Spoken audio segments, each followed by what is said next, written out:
John Milton's Paradise Lost is one of the greatest, most awe-inspiring and influential works in the English language. This sublime, epic narrative poem about the fall of Satan and the fall of mankind is one of the crown jewels in Western literature. Milton is right there, alongside great writers like Shakespeare, Montaigne, Cervantes, Dante, Chaucer and Tolstoy. And today, as we're now kicking off our deep reading and lecture series of this masterpiece at the Hardcore Literature Book Club, we will be discussing how to read it. Milton today, rather like William Blake, needs a lot of mediation in a way that William Shakespeare fortunately does not. And it's a shame to note that outside of the academic arena, Milton isn't much discussed today, and we aren't blessed with a proliferation of adaptations of his works, as we are with writers like Shakespeare, Jane Austen and Charles Dickens. And so my aim, and what I would really love to do, is to get Milton more significantly into the conversation. So I'm offering a deep reading guide through Paradise Lost,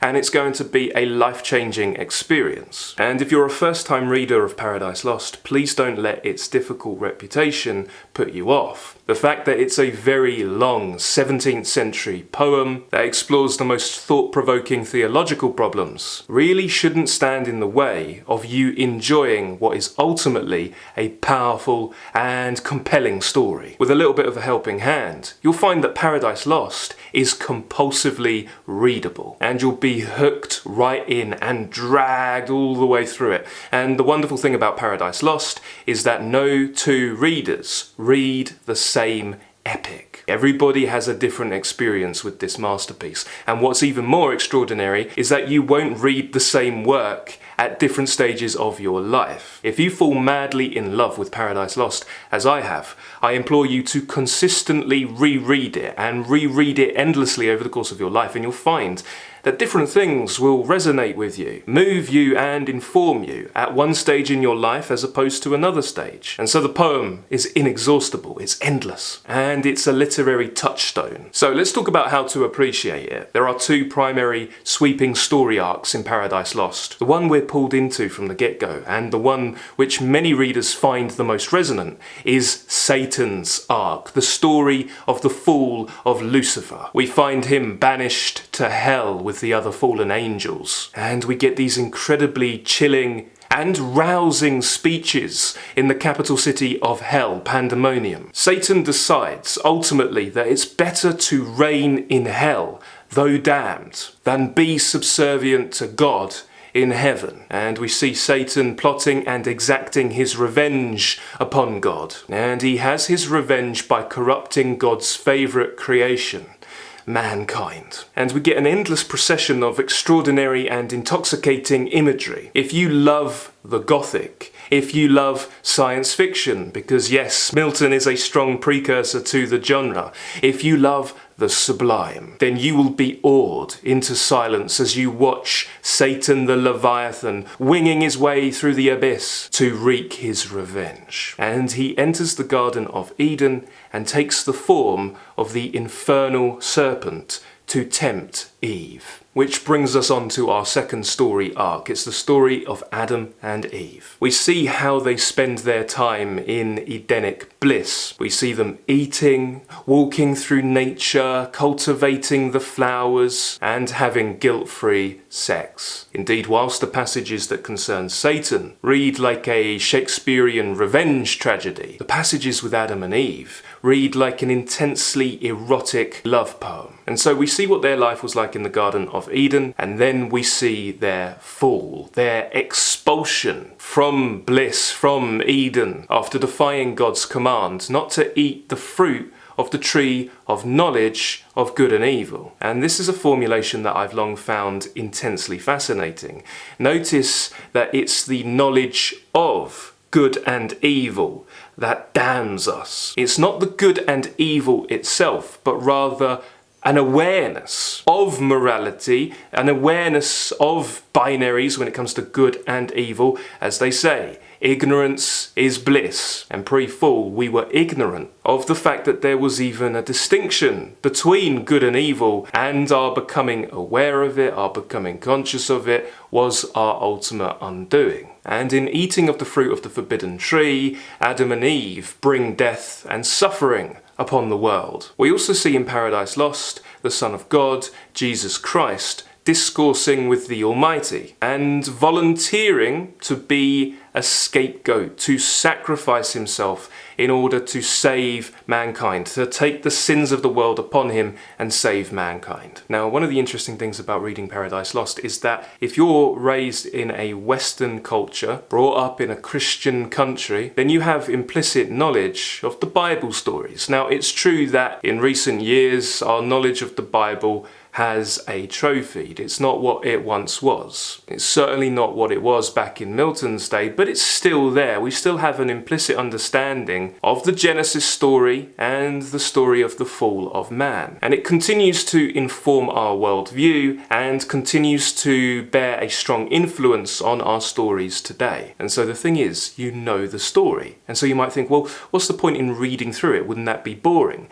When you read through Paradise Lost, you'll discover that the work is anything but boring. You will find that even if you know the story being told, you will find yourself immersed, charmed, moved, anxious. You'll go through this incredible range, this kaleidoscope of visceral emotions, and the narrative will drag you along and keep you asking, what's going to happen next, even if you know the answer? But the interesting thing is that this is not a simple regurgitation of the Bible. Milton rewrote and even vied with Scripture. He sought to place himself first in the tradition, not just before the ancient poets, but before Scripture too. Now, running alongside these arcs, the story of Satan and the story of the fall of mankind, we also have another story, and that is the story of the composition of the poem itself. We have the drama of the blind visionary, Milton, endeavouring to write things yet unattempted in prose or rhyme. So whilst we're reading the story, we're also intensely aware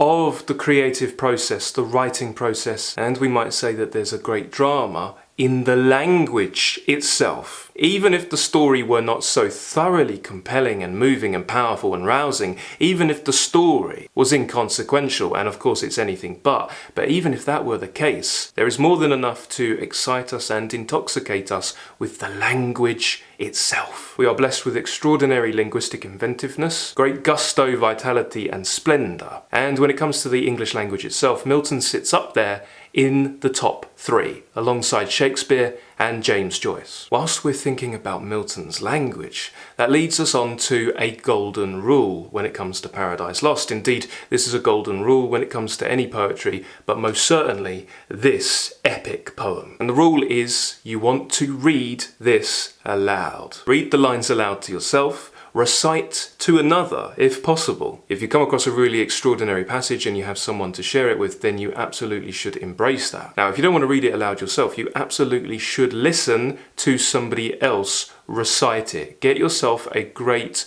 audio recitation and have the work splayed open in front of you whilst you're listening, and follow it through with your eyes as you're listening to it read aloud. And you may even want to sub-vocalize, so you're moving your lips, you're moving your tongue, you're moving your mouth alongside the narrator, and you're seeing the words, and you will be treated to a truly sublime experience. My personal recommendation when it comes to audio versions of Paradise Lost is Anton Lesser's reading with Naxos. It really is a breathtaking experience to listen to the poem read aloud or to read it aloud yourself, but I would like to introduce a caveat. If you find it easier to read it as a straight narrative, then you absolutely should embrace that. I'm not a purist. I think the best way to approach a difficult work of literature is with the approach that works for you. Indeed, once you've read the lines aloud, you can return to the poem and just read it in your mind. You can just read it with your eyes. And you absolutely can read Paradise Lost in much the same way that you would read a novel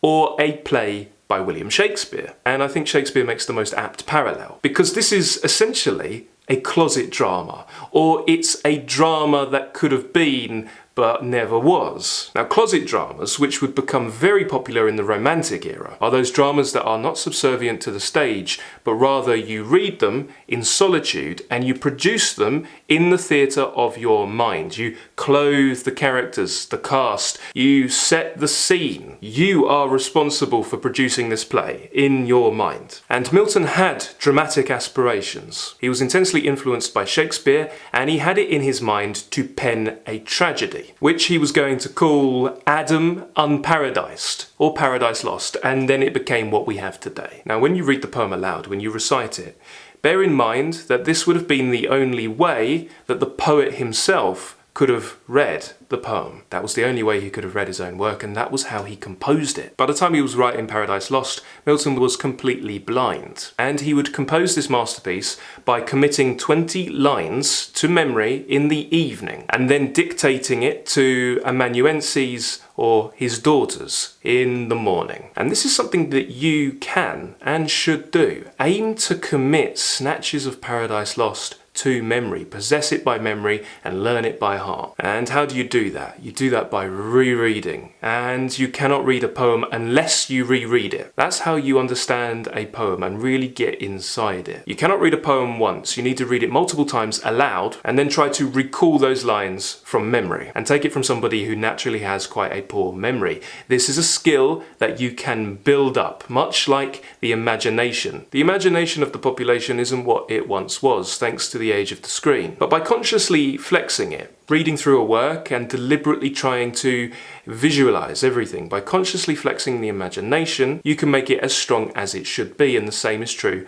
with memorization. But why would you want to memorize poetry anyway? Well, if you memorize a great poem, you can carry it around with you. You can always read it even without the words in front of you. And so you can build up this storehouse, this mental library. Wherever you go, the poems go. And you just start off easy. In your first reading session, you might challenge yourself to just remember one line, just one line, and you test yourself and you see if you can do that. And the next time you come to Paradise Lost, you challenge yourself to memorize 2 lines in a row, and so on. And as part of the Hardcore Literature Book Club lecture series, we'll be talking about memorization as we read through this masterpiece. My personal long-term, lifetime goal is to have all of Paradise Lost committed to memory. I think of my critical hero Harold Bloom, who used to walk the campus grounds of Yale, and students used to call out to him, "Paradise Lost," and they'd say a certain line number, book 3, line 342, and he would be able to recite it from memory. I love that, and that's what I'm personally aiming for. And so our recitation of Paradise Lost is our way of connecting with the poet in the act of composition. And Milton's blindness is painfully apparent in this work, as he begs the muse for inward light. Around the time of writing Paradise Lost, Milton was also ill generally. He was suffering from the loss of his second wife and also his infant daughter. He'd also been imprisoned and very narrowly escaped execution. And this would have been the most brutal form of execution, because he would have been executed for treason. If they had executed him, he would have been hung, drawn and quartered, and he would have had his bits fed to him. The reason why he was imprisoned is because he was fiercely anti-monarchist. He was Secretary of Latin to Oliver Cromwell during the Commonwealth. England had gone through a very turbulent civil war, and the King, Charles I, had been executed, and indeed Milton had written defending regicide. He was a Puritan pamphleteer, although to call him a Puritan writer, even a Christian writer, would be a grand reduction, as Milton, like all strong poets, was a religion of one. But he was a pamphleteer, and in addition to writing about regicide, he'd written about divorce, he wrote about censorship in Areopagitica, and with the restoration of the monarchy, many of his peers had faced the executioner. But Milton avoided it due to his reputation. He had a reputation across Europe as the great blind national poet, and so they were rather uneasy. How would it look if they executed John Milton? And so they pardoned him. And can you imagine if he had been executed and we didn't have Paradise Lost? What a tragedy that would have been. All this to say that around the time of writing Paradise Lost, Milton was experiencing dark times, and he was desperately in need of some light. And this is what poetry is. It's vision. Great poetry is vision, but it's inner vision. Milton was plunged into darkness, physically emotionally and spiritually, and so he yearned for divine light. We get this really painful passage in the opening of Book 3 when Milton invokes his muse, light, celestial divine light. He invokes this holy light and says that God is light. And Milton laments his blind state and how light does not revisit his eyes that roll in vain to find thy piercing ray and find no dawn. He says, with the year seasons return, but not to me returns day, or the sweet approach of even or morn, or sight of vernal bloom, or summer's rose, or flocks, or herds, or human face divine, but cloud instead, and ever-during dark surrounds me, from the cheerful ways of men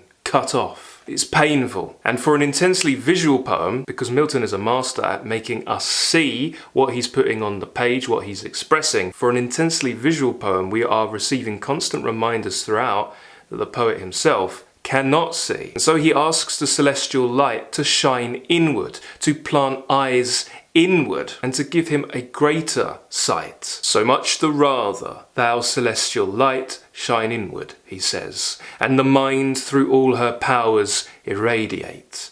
There plant eyes, all mist from thence purge and disperse, that I may see and tell of things invisible to mortal sight. And so Milton turns his blind state into a virtue, into a strength. No, he can no longer see vernal bloom, he cannot see the roses outside, he cannot see the flocks, and he cannot see human face divine, but he can see something deeper. He can see these enduring truths. He can have access to great spiritual wisdom. Now, there are so many extraordinary things when it comes to Milton and his composition, the creative process itself. One thing that I think is really extraordinary is that we can note that the poet is co-creator with God, and imagination is championed, imagination is elevated, and this is rather revolutionary. And we take it for granted today, thanks to the Romantics who were forged by Milton. We take this elevation of imagination for granted, but art used to be seen as mimesis, as mirror rather than divine light, and imagination had long been seen as sinful and as a madness. But thanks to Milton and poets part of the Miltonic tradition, today we see the madness of imagination as creativity. And another extraordinary thing to note is that Milton as poet, as co-creator with God, seems to enter an almost sexual union with the Almighty as part of being divinely inspired. Here are the very opening lines of Paradise Lost. This is Book 1. Of man's first disobedience, and the fruit of that forbidden tree, whose mortal taste brought death into the world, and all our woe with loss of Eden, till one greater man restore us and regain the blissful seat. Sing, heavenly muse. He's soliciting the aid of the heavenly muse, who first taught the chosen seed in the beginning how the heavens and earth rose out of chaos. I thence invoke thy aid to my adventurous song, that with no middle flight intends to soar above the Aeonian mount, while it pursues things unattempted yet in prose or rhyme. And chiefly thou, O Spirit, that dost prefer before all temples the upright heart and pure, instruct me, for thou knowest, thou from the first wast present, and with mighty wings outspread, dove-like, satst brooding on the vast abyss, and madest it pregnant. What in me is dark, illumine. What is low, raise and support, that to the height of this great argument I may assert eternal providence and justify the ways of God to men. It's an incredible opening. The image of this heavenly muse with mighty wings outspread, dove-like, sitting brooding on the vast abyss and making it pregnant. I find that to be extraordinary. And then Milton segues into asking this heavenly muse to illumine that which is dark inside him. This is an extraordinarily suggestive juxtaposition. Now, there are so many extraordinary things to alight upon and pick apart in just the opening lines alone, and we'll go deep into all of this in our first lecture at the Hardcore Literature Book Club. But one thing that might immediately leap out at you is Milton's aim to pursue things unattempted yet in prose or rhyme. And we might notice that Paradise Lost doesn't rhyme. And you might initially think, well, what's so incredible about that? There are plenty of poems that don't rhyme. The incredible thing is that Paradise Lost is the first of its kind in English verse. It is the first blank verse narrative poem to be unrhymed. Now, people would have been used to this with drama, like the plays of Shakespeare, of course, which were largely written in blank verse lines of iambic pentameter. But it's earth-shattering and unheard of to have your narrative poem unrhymed. Milton, who was a revolutionary in his poetry, just like in his politics, thought rhyme to be vulgar, and he was deliberately aiming to lead the way and forge the path with something higher. When the printer of Paradise Lost wanted to know why this poem rhymes not, why is it not in rhyming couplets, for example, that would have been the norm, Milton explained in a preface to the work that he wrote without rhyme because that was the true classical way of writing epic poetry, like Virgil, like Homer. And his was the first in English to use such ancient liberty, and he was aiming to recover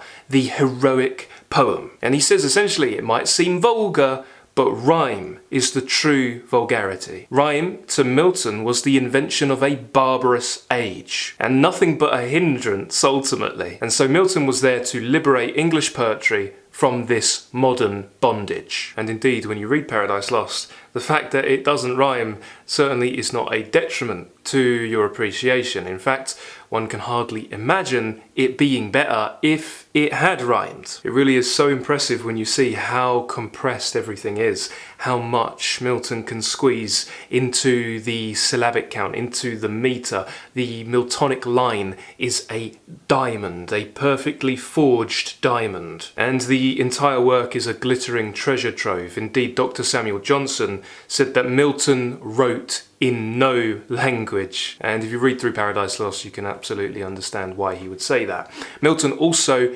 gifted us some extraordinary words. He gifted us some beautiful English words. We have him to thank for pandemonium, earth-shaking, enjoyable, fragrance, that's Milton's, he created the word fragrance, sensuous, debauchery, that's one of my favourites, I love the word debauchery, lovelorn, and terrific, to name just a few. So who needs rhyme? Well, apparently a lot of people, and indeed John Dryden made a rhymed version of Paradise Lost to make it easier to assimilate for a modern audience. He intended his version to be a libretto for an opera, and he called it The State of Innocence. He got permission from the poet, from Milton, but we can tell that Milton still retained his scorn for this invention of a barbarous age, rhyme. But it absolutely is groundbreaking to not only serve up the first of its kind, but also the best of its kind. Now, Milton didn't just want to be the first unrhymed epic in English, but he wanted to be the first of all epics of all time. Milton is intensely aware of his own belatedness,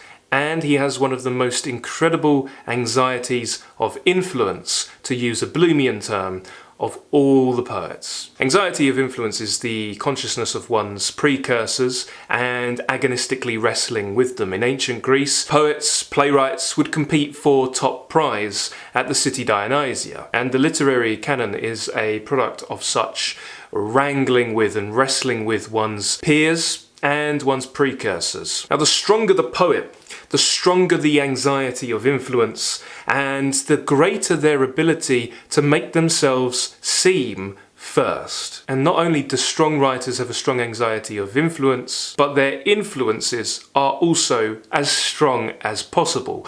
Who are Milton's influences? Well, it's the writers of ancient epic, like Virgil and Homer. It's scripture itself, which is truly extraordinary, and we see that he is essentially rewriting scripture with scriptural knowledge. From Book 7 of Paradise Lost, here's Milton's Genesis. "Let there be light, said God, and forthwith light ethereal, first of things, quintessence pure, sprung from the deep. God saw the light was good, and light from darkness by the hemisphere divided. Light the day, and darkness night he named. God said, let there be firmament, and then God said, let the waters generate, reptile with spawn abundant, living soul, and let fowl fly above the earth, with wings displayed on the open firmament of heaven. And God created great whales, and he saw that it was good, and blessed them, saying, be fruitful, multiply." Now, it's the Adam and Eve portion of Paradise Lost that is one of the most extraordinary biblical rewrites. We get these intensely beautiful, romantic and erotically charged descriptions. We meet Adam and Eve, mother and father of mankind. She was created from Adam's rib. On the left side of his body, close to his heart, because he always wanted her to be by his side. Now, I would like to share some of these extraordinary passages with you and appreciate them together, but it's worth saying, first and foremost, that if you find these descriptions to be unconventional and controversial, then they absolutely are, and they're not an exception when it comes to Milton. He was really revolutionary in so many of his opinions, his religious opinions and his political opinions. And we see that Milton challenged the prevailing Puritan beliefs, so he was radical even among his own sect. Beliefs which saw a distinction between body and soul. Milton saw no distinction, he denied such a distinction, and the question of the time was, where does the soul reside? Where in the body is it located? Milton did not believe in an immaterial spirit. To him, the bodily was spiritual energy, and perhaps there's nowhere in Paradise Lost where this belief is more striking than when we learn of the angels' eating habits, how they eat and digest and even excrete. In Book 5, the angel Raphael says to Adam and Eve that food alike those pure intelligential substances require, as doth your rational, and both contain within them every lower faculty of sense, whereby they hear, see, smell, touch, taste, tasting concoct, digest, assimilate, and corporeal to incorporeal turn.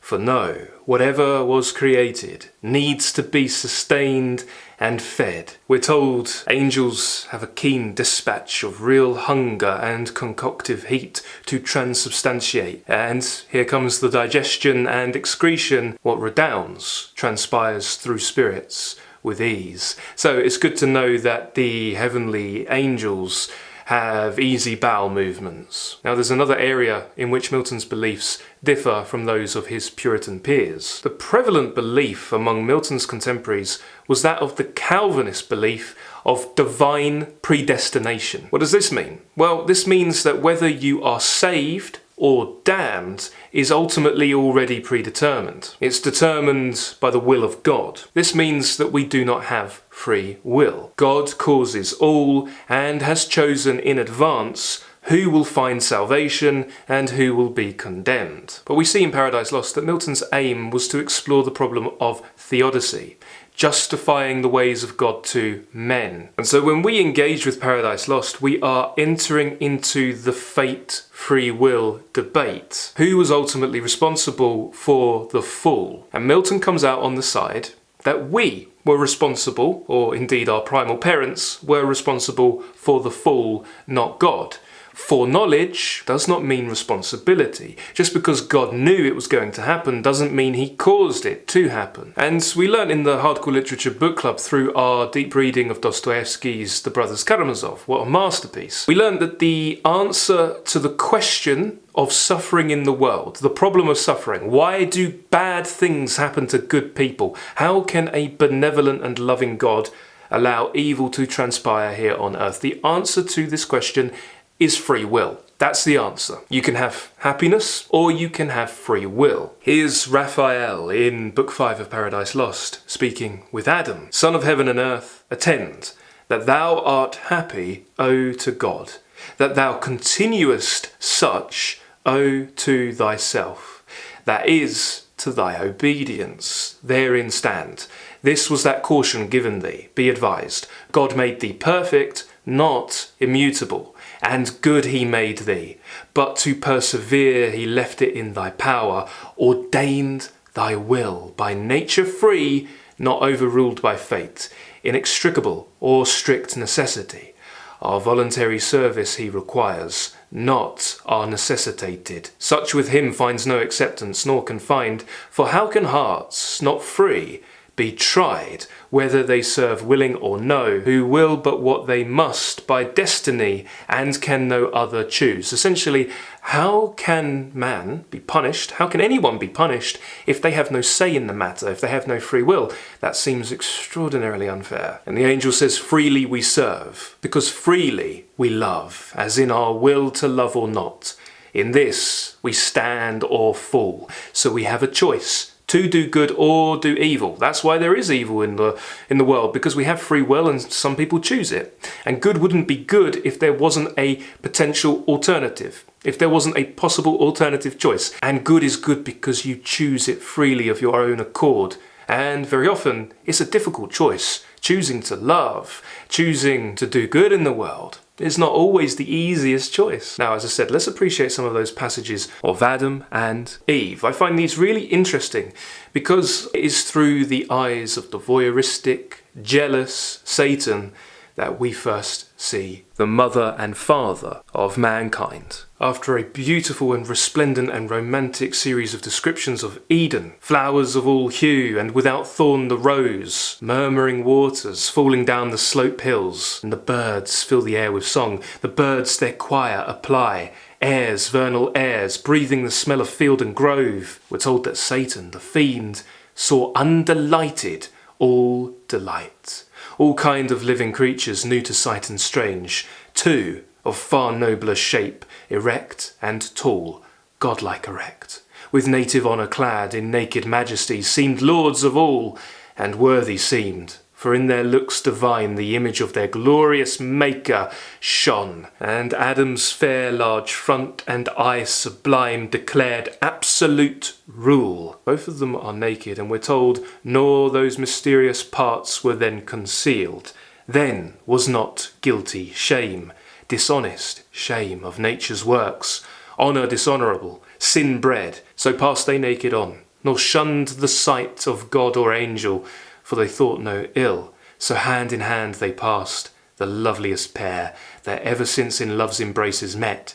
Adam, the goodliest man of men since born his sons, the fairest of her daughters, Eve. Under a tuft of shade that on a green stood whispering soft, by a fresh fountain side they sat them down, and after no more toil of their sweet gardening labour than sufficed to recommend cool zephyr, and made ease more easy, wholesome thirst and appetite more grateful, to their supper fruits they fell, nectarine fruits which the compliant boughs yielded them. So labour isn't painful, it doesn't weary them, the toil is not insufferable. They like to work, and they gorge on fruit, the best food, naked in paradise. And about them, frisking, played all beasts of the earth, since wild and all of chase in wood or wilderness, forest or den, sporting the lion ramped, and in his paw dandled the kid. Bears, tigers, ounces, pards, gambolled before them.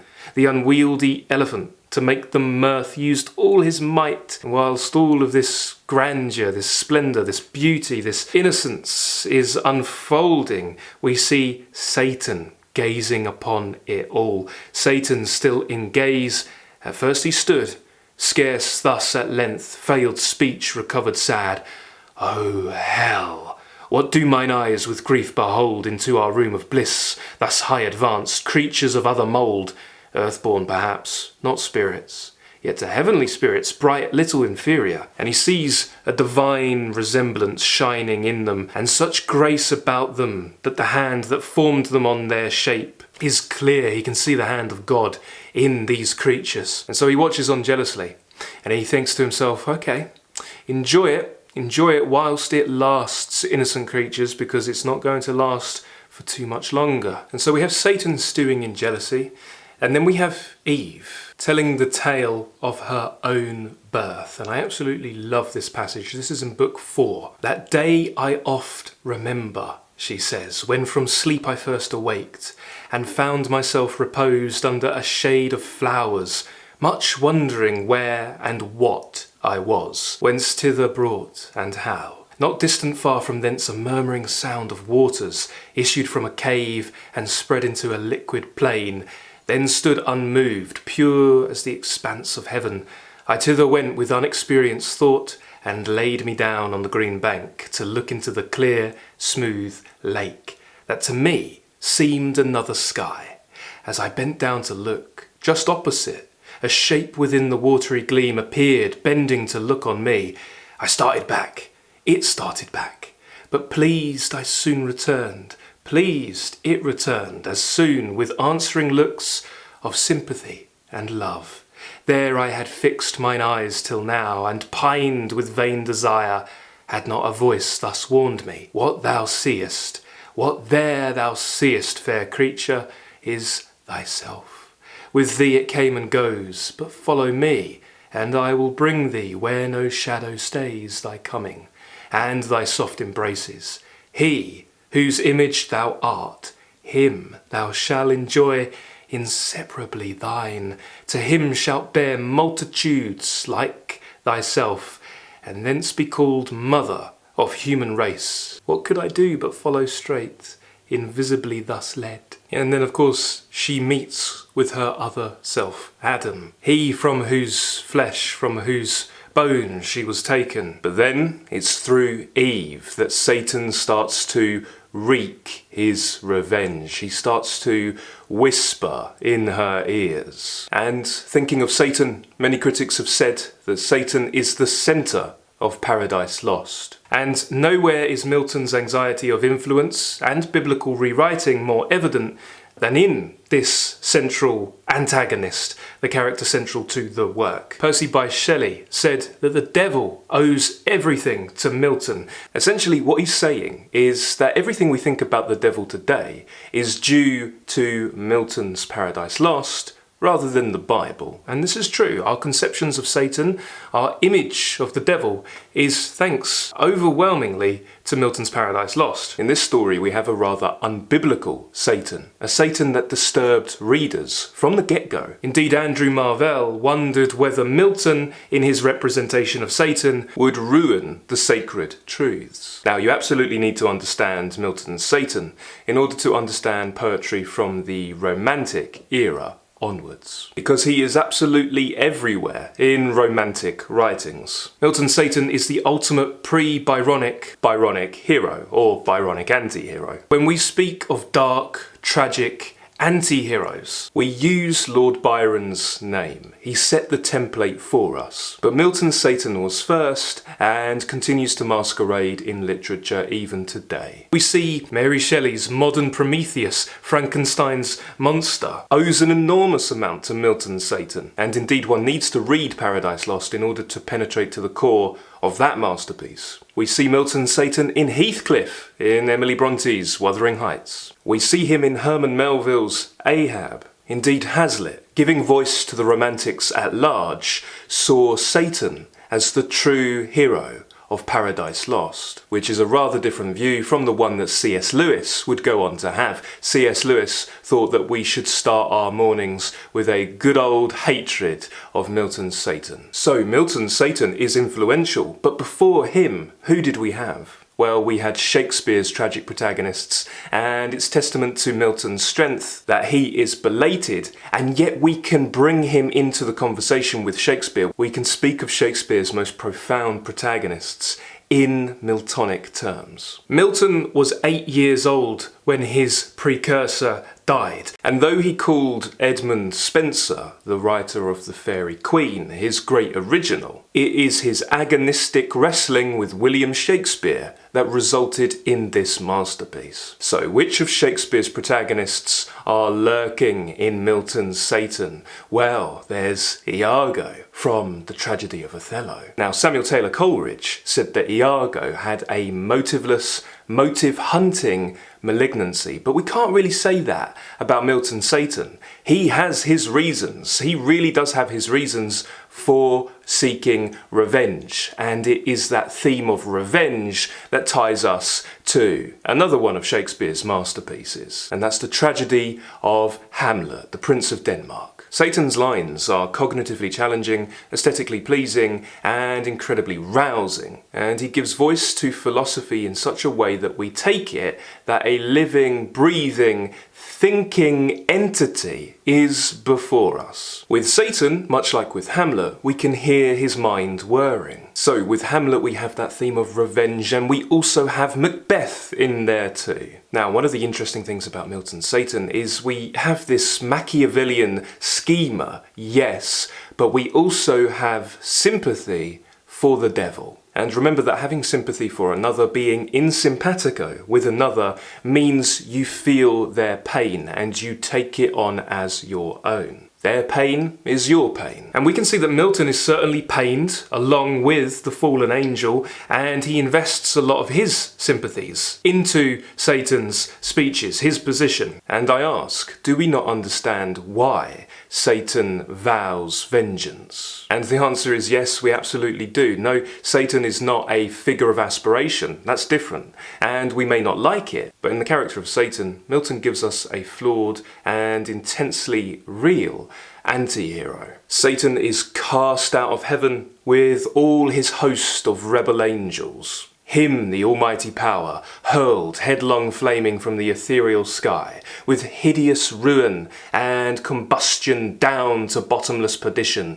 there to dwell in adamantine chains and penal fire, who durst defy the omnipotent to arms. And the thought of lost happiness and also everlasting pain torments him. Round he throws his baleful eyes that witnessed huge affliction and dismay, mixed with obdurate pride and steadfast hate.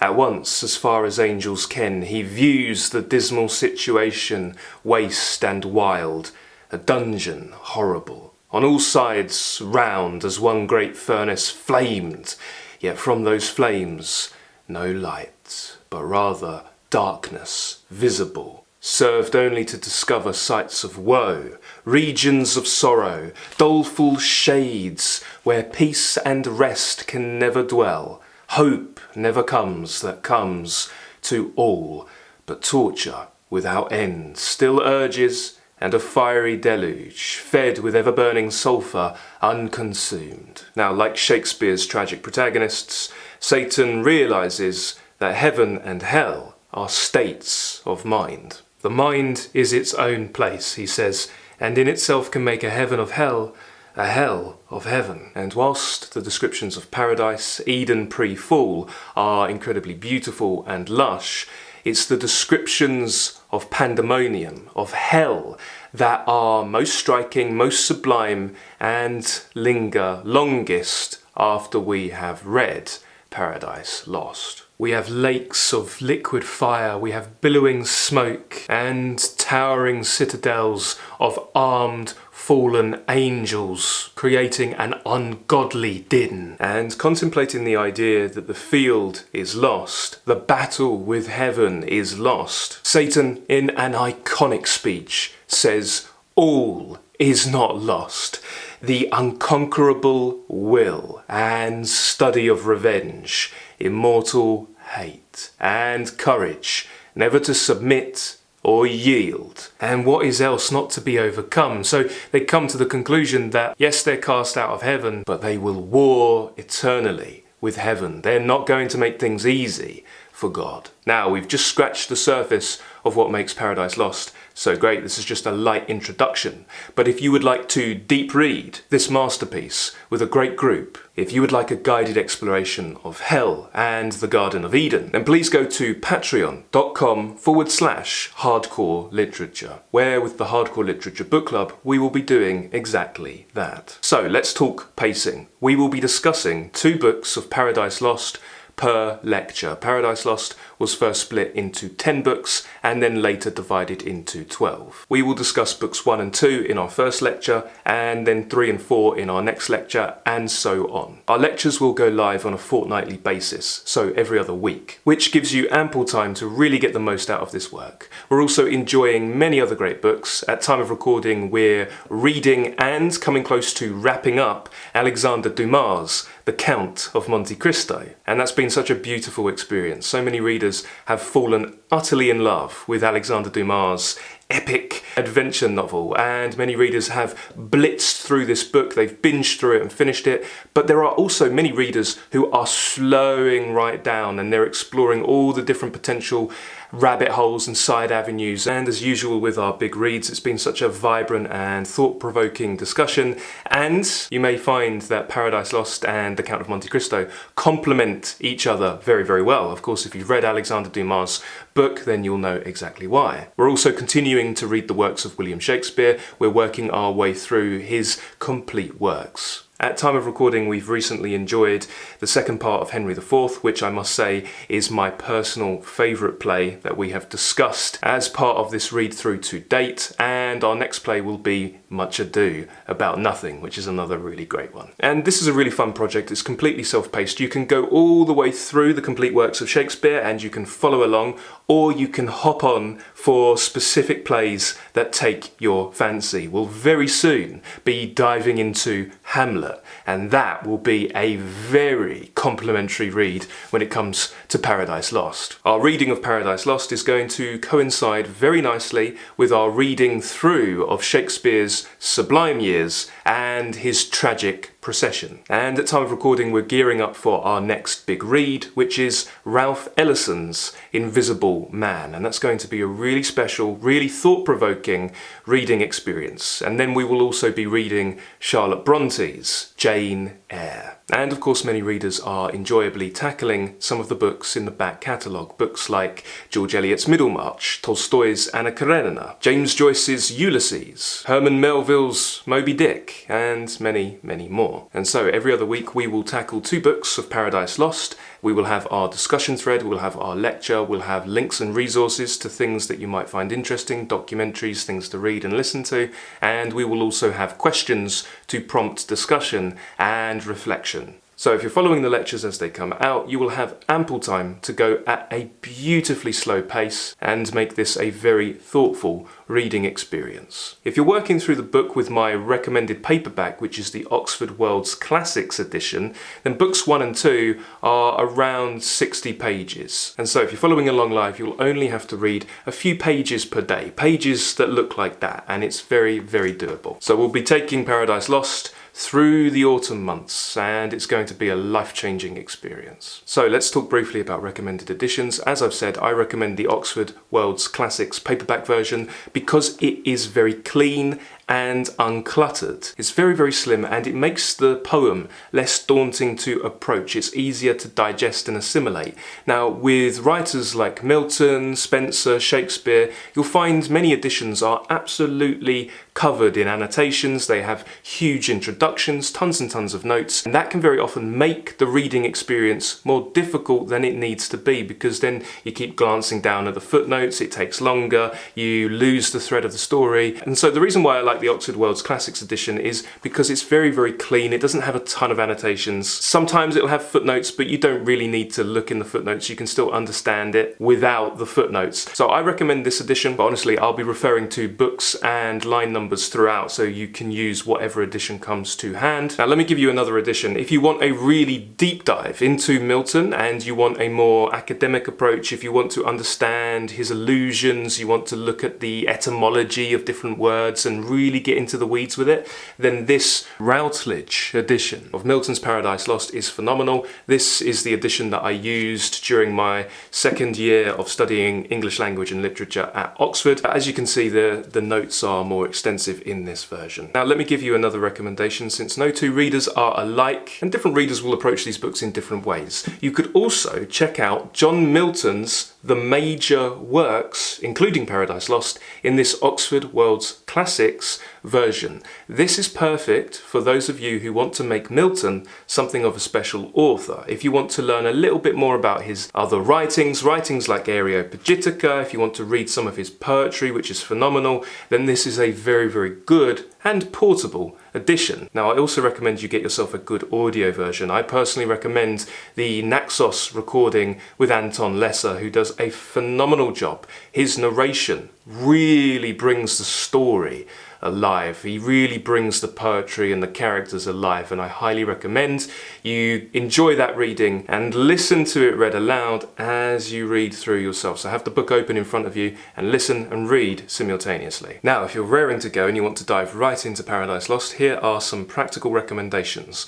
1. Before you start reading the poem, the actual poem, you will notice that Milton begins with a prose argument. This is a synopsis of everything that happens in that book. Read this first. This makes the actual poem a lot easier to assimilate. And as you work your way through the book, return liberally to the prose argument to orient yourself. If you get to a part of the poem where you get a little bit confused, you're not quite sure what's happening, returning to that prose argument, that synopsis, will help you and ground you and make it easier to forge on. So that's step 1. Read the argument. Then step 2. Start reading the poem, but read whilst listening, or subvocalize, or even better, read aloud. But whatever you do, make sure you read very, very slowly, flex your imagination, make sure you can see everything, feel everything, appreciate it, and anytime you come across something that strikes you, that seems resonant for any reason, linger there for a little bit. Mark the passage, underline it, and reread it a few times. So work your way through the poem very, very slowly. And then once you've read through some of the poem, join the discussion at the Hardcore Literature Book Club at patreon.com/hardcore literature. We're crowdsourcing meaning together. These great books really come alive when we share them. So we're going to be sharing our love for great literature together, and we can benefit from seeing the work through many different eyes, because no two readers read the same work. And so we can obtain a really comprehensive, intimate appreciation and understanding of John Milton's Paradise Lost together. So that's at patreon.com/hardcore literature, and I'm going to leave it there for today. But I'd like to ask you, what is your experience with Paradise Lost? Have you read it before? Are you gearing up for a reread? If so, what are you expecting, and what do you remember from your last read? Now, if this is a first-time reading of Paradise Lost for you, then let us know what you're expecting, what you're looking forward to, but also what you're a little bit apprehensive about. What would you like to get out of this reading? And I'd love to end by saying thank you so much for watching today. Thank you for being here. I really appreciate you, and I hope you have a lovely day. Bye-bye for now, everybody, and happy reading.